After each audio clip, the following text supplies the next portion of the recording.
Hello, my name's Tom Wagner, and welcome to my backyard for a series on the topic of resilience. Every week I hope to have another aspect of resilience research to talk about with you. It seems to me about the last 30 years, whether it's been in my counseling practice or in my writing or research or presentations, an abiding interest of mine has been in the topic of resilience.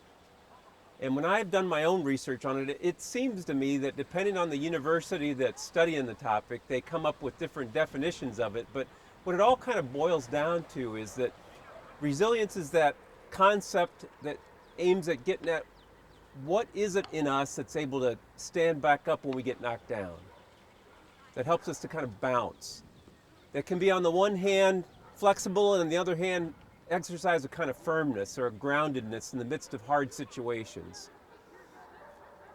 The reason that topic is so coming up so much these days, you know what it is.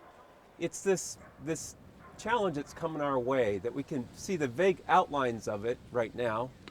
There's a lot we can't see yet, this coronavirus challenge. But what we do know is that when it comes our way, it's going to require a lot of resilience as us as individuals and of us as families and a whole culture, really. So I'd like to reflect on that topic of resilience.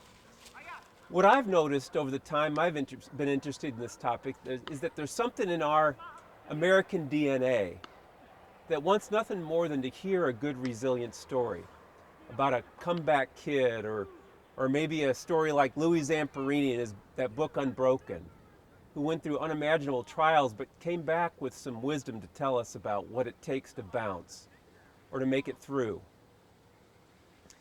If you were to ask one of my siblings about a good resilient story, I know the story will come up with.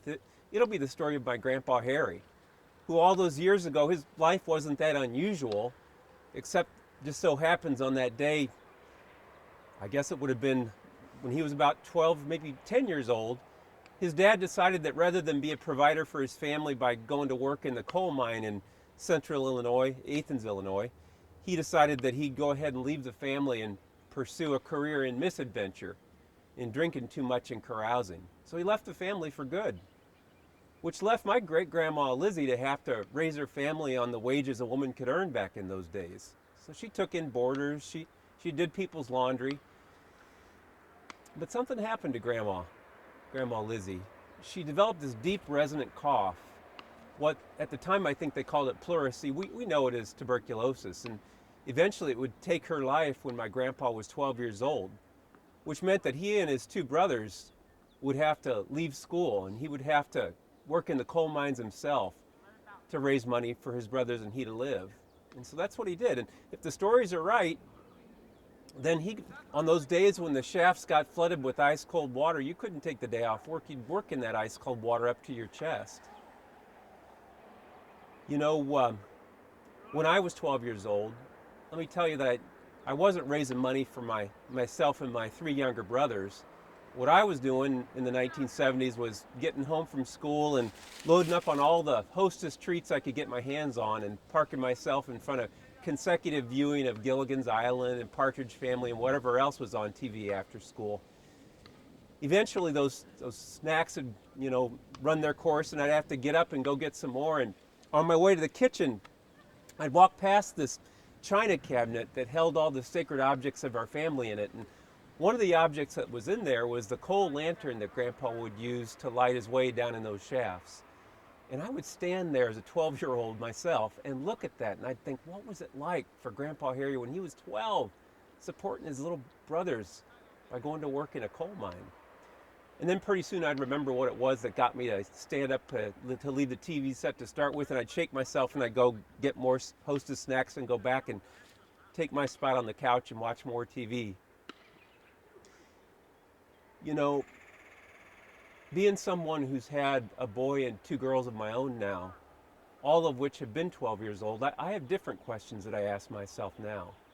When I look back on that life and that story of my Grandpa Harry, I find myself asking the question, what was it like for that 10-year-old boy when the guy who's supposed to be bringing home the paycheck, that guy that's supposed to be playing catch with you, when he leaves and he's not coming back? And I also ask myself this question.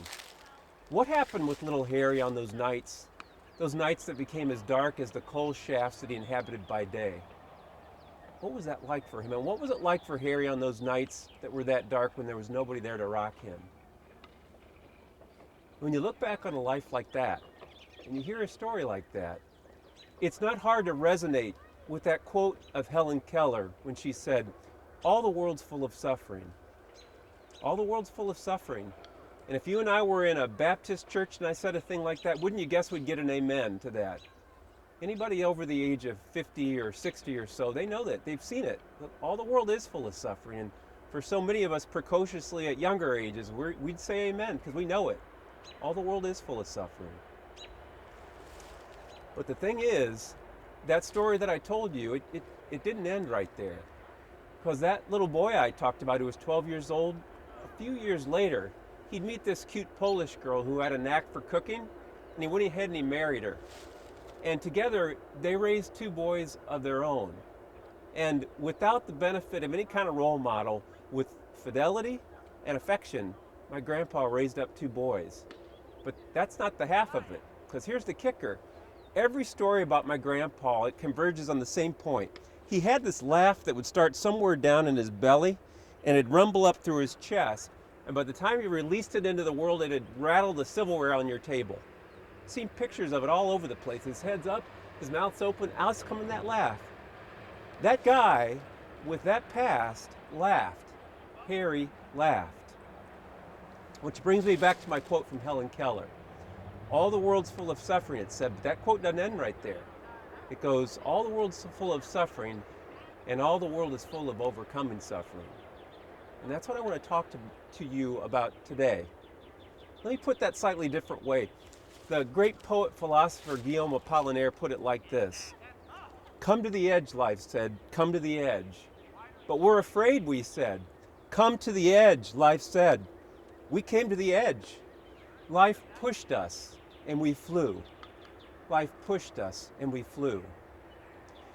In these short little videos that I want to offer to you over the next several weeks, I want to talk about the experience of being pushed and the experience of flying. I want to talk about resilience. This week, I'd like to offer you an assignment where you'll tell the story of your own resilience, story of your own. The researcher Bruce Feller, in his book Secrets of the Happy Family, pointed out that when we get hold of our own family's resilience stories, and we tell those stories to one another, we actually enhance our own resilience. So my question to you this week is, what are your family's resilience stories? That might be your family of origin, the family you're in now, but it could also be your family of choice. What are those stories that have been foundational for you? That's the first question. The next question is, what's some of the wisdom that you've pulled out of that story or those stories over the years? And how is that wisdom relevant for the challenges we're going to be facing right now in our time? What are some of the learnings from those stories that you're going to get in touch with and tell? My final question that I want to leave you with is this. Years from now, people will be telling the stories of our time. What part do you want to play in those stories? And how do you want to conduct yourself so that you can play that part that you imagine for yourself? All right, that's all for this week. But I'll see you next week as we get together, and I'll have a story to tell you next week as well. And I wonder what stories you'll have gotten in touch with and told between now and the next time I see you.